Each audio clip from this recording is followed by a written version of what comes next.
Bonjour à tous, c'est MDA5. Aujourd'hui, nous allons revenir sur le match de demi-finale de la Coupe de France.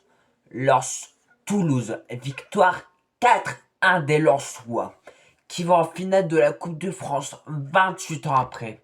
Je sais pas si vous vous rendez compte, Lens a fait un match tout simplement splendide, des occasions de partout, 4 buts, et méritait peut-être plus. Donc aujourd'hui, nous allons revenir sur les actions, les moments marquants des Lensois, du match en général.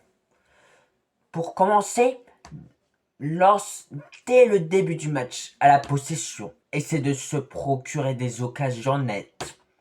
Mais à la 7e minute, sur une faute où Florian Thauvin arrive à bénéficier, puisque c'est un peu un tacle par derrière, un joueur toulousain met ses deux jambes sur Flo Thauvin, ce qui provoque un carton jaune et la décision de l'arbitre est d'accorder un penalty. Penalty complètement transformé par Flo Thauvin, puisqu'il regarde le gardien yeux par yeux et tire à gauche, et le gardien ne bouge à peine, donc reste au milieu. Donc dès le début du match, Flo Thauvin marque 1-0. Ensuite, vient quelques minutes après, Lens continue à maîtriser son sujet malgré que ça mène 1-0. Mais malgré tout, Toulouse arrive à se procurer quelques occasions. Mais ça passe au-dessus des cages de Romain Risser. Et ensuite, vers la 15e, 17e minute, Alan Saint-Maximin, d'une frappe nette, sans bavure, marque le 2-0. Un 2-0 magnifique, puisque le gardien cette fois-ci ne plonge pas encore. Donc 2-0. D'ailleurs, le gardien titulaire qui était titulaire ce soir face à Lens, ce n'était pas Guillaume Rest, c'était le gardien remplaçant d'habitude. Donc il n'avait jamais perdu en Coupe de France, mais cette fois-ci, il perdit son match 4-1. Donc vraiment, Alan Saint-Maximin a fait une célébration à la Aubameyang en faisant salto arrière devant, devant son coach qui est toujours plutôt assez sage comme porte son nom Pierre Sage. Donc mais je pense que les travaux colossaux de Pierre Sage durant cette saison, puisque Lens deuxième, a un point de retard le PSG, mais le PSG a un match de moins, donc peut-être 4 points. Donc Lens, ça va jouer la Ligue des Champions et ça va au Stade de France le 22, si je ne dis pas de bêtises, le 22 mai. Donc Lens réalise une saison splendide avec des jeunes joueurs comme le défenseur central titulaire aujourd'hui qui a seulement 18 ans, suite à la blessure de Gradit fin novembre. Donc pour revenir sur les actions, le gardien Robert Risser donne la balle au défenseur lensois, mais le défenseur lensois essaie de dribbler l'ailier, mais se fait intercepter la balle. Il joue hyper intelligemment puisqu'il fait une talonnade vraiment à côté pour 2-1. À ce moment-là, je me dis, et s'il y avait une remontada? Mais non, Lens, dès le but, a su maîtriser son football, a su être cohérent dans son système de jeu. Donc Lens n'a pas vraiment douté non plus. Donc voilà. Mais ensuite, Lens, comme je vous ai dit, on gardait la balle, mais on n'a pas arrêté de jouer en attaque.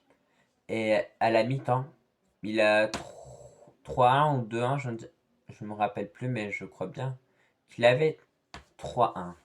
Donc voilà. Les buts, c'était comment après? Je ne vais pas vous mentir, je ne me rappelle plus de tous les buts, malgré que je les ai tous vus. Mais voilà. Ah oui, le quatrième, je vais pas vous parler du troisième car je me rappelle plus, mais sur le quatrième, Flo Thauvin arrive à bénéficier d'un coup franc vers la 70e minute, on va dire. Le gardien arrête, mais la repousse et les défenseurs toulousains, je ne sais pas pourquoi, restent statiques, sans bouger. Donc les joueurs lensois profitent de cette erreur des toulousains pour faire une mini passe où il y a le goal qui était sur le côté, donc les buts vides, pour mettre le 4-1. À ce moment-là, les supporters arrêtaient pas de chanter Nous sommes en finale, nous sommes en finale. Donc j'ai adoré. Surtout les courants à la mi-temps, c'était juste splendide. Car moi, habitant du Nord, comme si vous ne le savez pas, je la connais par cœur cette chanson et ça me donne toujours des frissons lorsque je l'entends.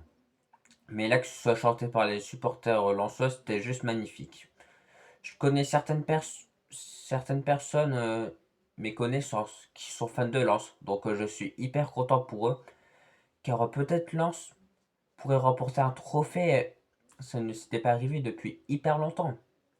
Donc ils avaient remporté la Ligue 2, mais en trophée majeur, ils n'avaient jamais remporté la Coupe de France. Ce serait peut-être demain soir, on aura la réponse. Ça serait soit Nice ou soit Strasbourg. Et je pense que les Lensois doivent vraiment espérer que ça soit Nice, vu que Nice cette saison c'est vraiment catastrophique. Dites-vous que Florian Thauvin pourrait remporter son premier titre en club. Donc ça serait historique pour lui parce que je suis supporter Marseille et Flo Thauvin, comment il m'a fait rêver à l'Olympique de Marseille, je vous fais pas dire comment je le kiffe ce joueur. Parce qu'il a toujours été respectueux envers Marseille. Et je me rappelle aussi qu'il y avait eu un penalty pour Lens. Mais Flo Thauvin a laissé Hudson Edwards, si je dis pas de bêtises, tirer le penalty pour ne pas marquer face à son ancien club. J'ai hyper adoré ce geste-là de Flo Thauvin. Mais donc voilà.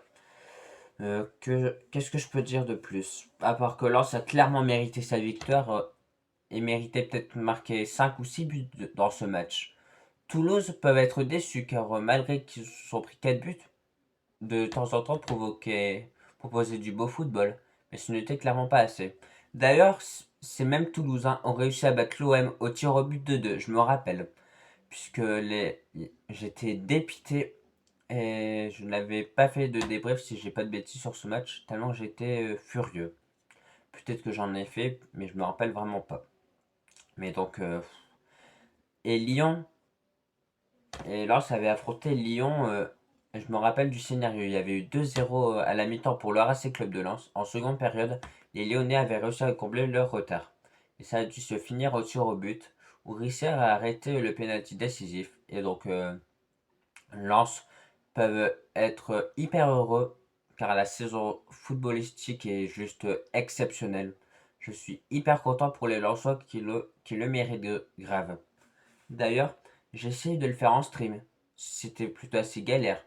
J'ai essayé de liver, en gros, j'essaie de commenter les actions en live, mais je préfère faire des débriefs que de faire des lives où je débriefe des matchs. Bref, vous l'aurez compris, je préfère faire des vidéos que des streams durant les matchs de football. En tout cas, ce débrief est fini. J'espère énormément que vous avez aimé. Et amis Lensois, n'hésitez pas à liker et à vous abonner, car je parle plutôt assez régulièrement de Lens cette saison sur ma chaîne YouTube. Donc je vais vous redire, n'hésitez pas à liker et à vous abonner. Car mon objectif serait vraiment d'avoir les 200 avant, avant le début du mois de mai. Je compte sur vous. Et demain, je vais faire un stream en long format où je vais sûrement parler du Bayern Munich et un stream d'une heure. Donc j'espère énormément que vous avez aimé et je compte sur vous pour être présent demain. C'était MDF5. Je vous dis merci énormément d'avoir regardé cette vidéo et je vous dis bisous bisous la famille, bisous. Et ah oui, j'allais oublier, mais l'émeute qu'il a eu à la fin du match, tous les supporters lensois se sont rassemblés sur le terrain, c'était juste magnifique. Franchement, Lens, en termes de supporters, c'est top 3 de France, hein, et je suis pas ouvert au débat. Parce que l'ambiance de folie, faudrait en parler un jour, hein. C'est une petite aparté. Je vous dis vraiment au revoir. Et merci à vous d'avoir regardé toute cette vidéo. C'était MDF5.